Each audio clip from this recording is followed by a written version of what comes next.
Bonjour, aujourd'hui comme histoire de projet, je vais vous montrer une extension qu'on a faite sur un pavillon années 70, quelque part dans le sud de l'Indre. Donc c'est un projet qui va entrer en phase chantier au printemps.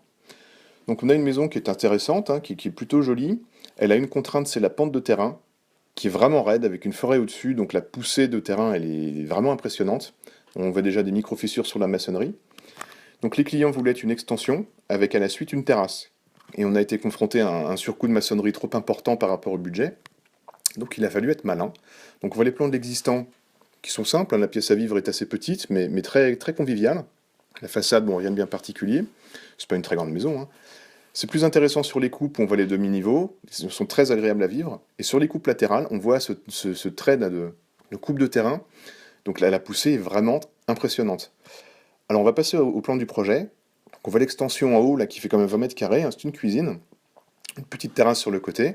Et l'astuce a été de bifurquer la terrasse réelle au-dessus de l'extension.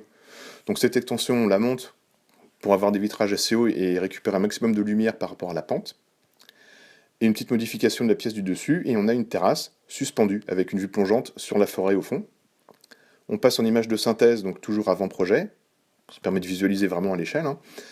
Et donc on a une pièce complètement ouverte avec cette grande cuisine au fond. Et l'idée, alors je n'aime pas le mot, mais on va parler de zonage, c'est-à-dire que la pièce est complètement ouverte, mais chaque pièce est parfaitement identifiée. Salon télé, sous son décaissé, le salon réception, la salle à manger et la cuisine, avec un élément central décoratif, avec des fonctions de rangement qui permettent d'articuler tout ça. Une vraie grande cuisine, hein. Le client c'est un vrai cuisinier émérite, on lui fait claquer une vraie belle cuisine. Et en fait, on garde cet esprit chaleureux bien sûr, et toute l'astuce va être à l'extérieur de créer donc un accès intérieur vers le toit de la terrasse, et par l'extérieur avec un colimaçon métallique, et là voici notre terrasse en hauteur. Et là on récupère un vrai jardin suspendu avec une vue plongeante sur la forêt, et c'est vrai que le panorama est magnifique là, et on crée vraiment une vraie valeur, un gain de confort, une vraie valeur. Atelier Guillaume Verret, architecture sur mesure, conçue en temps réel. Bonsoir.